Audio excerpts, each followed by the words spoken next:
दोस्तों मारी कुछोनी मौज चैनल में आपનું સ્વાગત છે। આજના વિડિયોમાં આપણે વાત કરવા જઈ રહ્યા છીએ કે ફાઇનલી ઠાકોર ફેમિલીમાં ગુડ ન્યૂઝ આવી ગયા અને યશુની સાથે આ શું થયું। અચાનક સંજયભાઈના પગમાં આજે તો સાપ આવી ગયો। દોસ્તો ગુડ ન્યૂઝ કયા છે અને યશુને શું થયું હતું? અચાનક એ તો રડવા લાગી અને તેની સાથે આ કઈ ઘટના ઘટી? આજે ફરીથી નદીમાં નાવા ગયા? કોણ મહેમાન આવ્યા હતા કે તમને લઈને નદીમાં નાવા ગયા?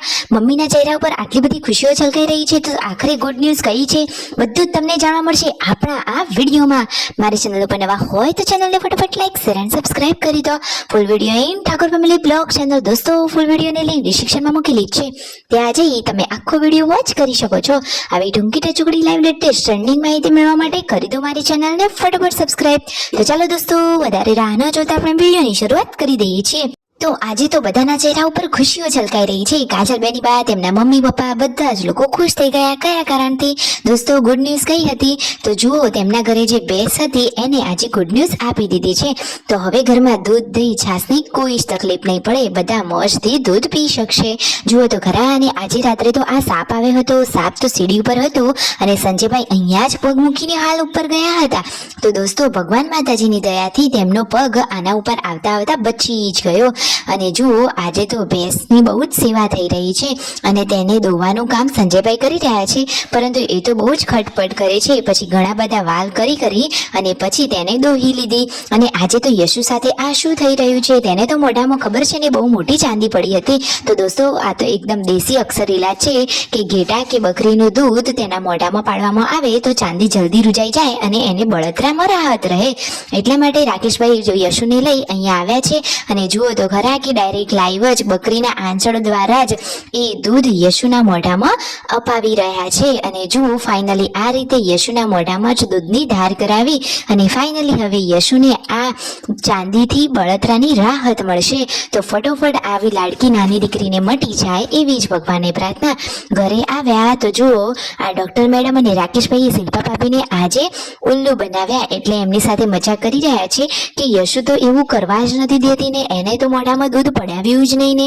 તો શિલ્પા ભાભી કહે છે કે અરે રે ચાલો હું એમ તમારી સાથે આવું, ફરીથી જઈએ।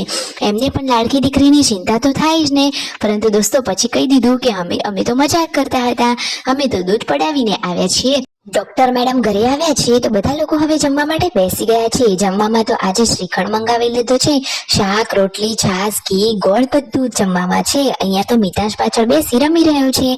રાકેશભાઈ તો હવે જમવા બેસી ગયા છે અને હવે જુઓ આ બધા જ લોકોએ હવે જમવાનું પતાવી દીધું અને પછી બધા લોકો શું આયોજન કરી રહ્યા છે? આજે ક્યાંય બહાર જવાનું છે? કોણ જવાનું છે? કઈ જગ્યાએ જવાનું છે? તો દોસ્તો રાકેશભાઈને એ લોકો એમના આ બોયઝ પાર્ટી તો જઈ રહ્યા છે નદીમાં નહાવા માટે। આજે તો તખાભાઈ ને બધા લોકો આવ્યા હતા તો એમને લઈને આજે ફરીથી નદીમાં નહાવા માટે આવી ગયા છે।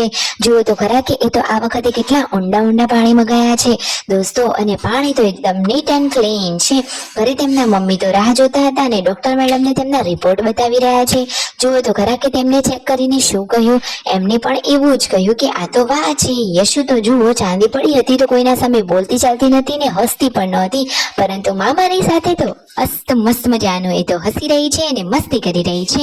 અને પાર્વતી ભાભી, આ ડોક્ટર મેડમ બધા લોકો તૈયાર થઈ ક્યાં જઈ રહ્યા છે? શું એમના માટે છોકરો જોવા જવાનું છે? તો રણજીતભાઈ પાર્વતી ભાભી આ ડોક્ટર મેડમને લઈ તેમના માટે છોકરો જોવા માટે જઈ રહ્યા છે કે પછી જક્ષીજી માટે કોઈ છોકરી જોવાની છે? એ તમને આપણા વિડીયો આપણી ચેનલ ઉપર અપડેટ માહિતીમાં મળતું રહેશે। કાજલબેની બાને અચાનક ઠેસ આવી તો એમને પગે આ થોડુંક વાગ્યું। આજે તો ભેંસના દૂધની બની રહી છે સરસ મજાની પ્રોટીન વાળી બરી। તો શિલ્પા ભાભી એનું આ મસ્ત મજાનું સ્ટ્રક્ચર તૈયાર કરી રહ્યા છે અને હવે ચૂલા ઉપર મૂકી દીધી છે બળી ચડવા માટે। તો ફાઇનલી બળી થઈને કેવી રેડી થઈ તમારે જોવી છે? ચાલો તમને વિડીયોમાં હાલ એ પણ બતાવી દઈએ। પાર્વતી ભાભીને બહાર ગામ ગયા હતા તો હવે તેઓ ઘરે આવી ગયા છે। મિતાંશ તો સૂઈ પણ ગયો છે। ઘરે આવતા આવતા તો 11 વાગી ગયા હતા। રાત્રે 11 વાગે આવી પાર્વતી ભાભી જમવા બેઠા। જુઓ આટલું મોડા તેમને જમવાનું થયું કારણ કે મહેમાન ગતિ કરવા ગયા હતા તો મોડું થઈ ગયું। આ રહી બળી ચૂલા ઉપર બનાવીને સરસ મજાની રેડી થઈ ગઈ। તો ચાલો દોસ્તો તમે પણ બળી ખાવા, તો લાઈક શેર એન્ડ સબસ્ક્રાઇબ।